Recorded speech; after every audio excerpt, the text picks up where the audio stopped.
You know what I hate with a passion unbeknownst to any human being on this planet? When it be you and another nigga alone together in a room and they fart and then blame you for that shit. And then after that, yeah, I fucking hate small talk. Fuck that shit. Like, have you ever wondered why the About Me section on my Discord says, please refrain from DMing me because I will kill myself? I can tell you right now it is not because I want to see how many people will test that theory. I will say though, some of y'all are very persistent scientists. Anyway, like I would rather exist in a room with a stranger in silence for 2 hours straight than have a conversation about the weather. Like people be seeing beads of sweat rolling down a nigga forehead and my whole shirt is drenched and they be asking, oh, it's hot, isn't it? What? No, not at all. In fact, I only look like this because Jesus Christ came down from heaven and threw a water balloon in my face. Yes, you oblivious dickhead, it is hot. I think that's one of the things that I hate about small talk. It's the fact that people ask questions with the most obvious answers. Like, I hate when people ask me, how are you? In the fucking morning when my face looks like this. But I hate the question a lot too because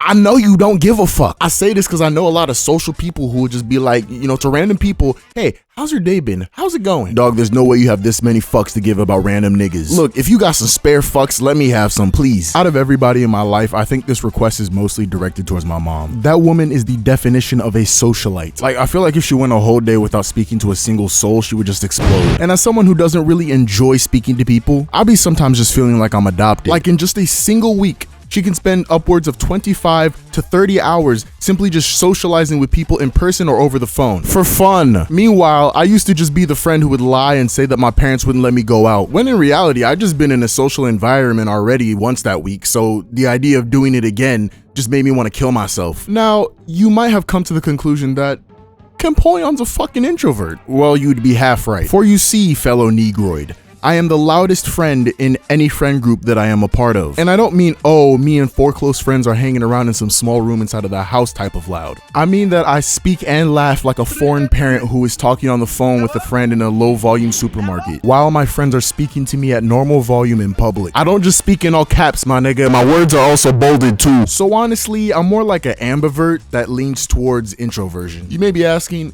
Campoleon, what the fuck you mean by that shit? I like to look at it as one of the ways God decided to nerf me, if he does exist. Because I'm light-skinned, tall, and funny. And one of my sister's cute friends asked for my number. So I'm at least a 6.5 on the attractive scale. But yeah, I'm mildly socially retarded, and not in the sense of, oh, I'm autistic or anything. More of, I feel like I'm solving math equations in my head while I'm socializing with somebody. Like, you know games like Detroit Become Human and where there are multiple endings and multiple things that you can choose to do, and then at the end of a certain part, you can see all the routes that you could have taken and what routes you did take? Yeah, that's how I see speech options in my head whenever I'm speaking to people. For example, right? A girl could tell me, Campoleon, I like how yellow your beak is. My brain immediately goes into crisis mode. How the fuck do I respond to this? In my head, I see 4 options. I could say thanks, which shuts down the conversation right then and there, but also makes me look awkward. I could thank her and give her a compliment back, but that might have her think that I like her, and I can't have that. Remember, no bitches. I could also tell her, yeah, I know how yellow my shit is. I ain't need your stupid ass to tell me that shit. Or I could smack her ass, say gracias,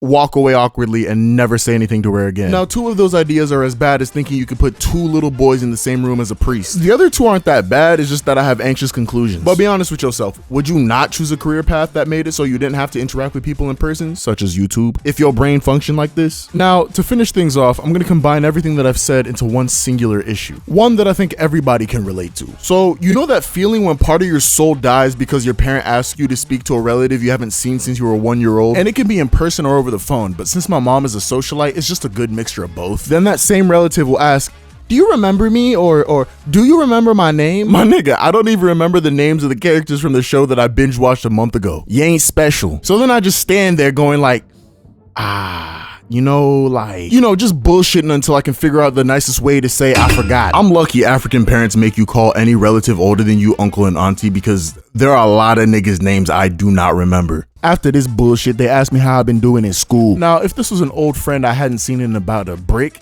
I would just be like, hey, yo, I just flunked out of college algebra for the 3rd time. But that shit not gonna fly with a relative. So as of late, I've been just getting real creative with my lies. I'll look at my mom and then say directly into the phone, yeah, I just got accepted into Yale University. The fuck my mom gonna do? Correct me? And then therefore admitting that she raised a liar? Nah. And I know them niggas just asking because they want to look courteous and they don't actually care. Call me cynical all you want, but No way a nigga pulling up to Yale to fact check my stupid ass.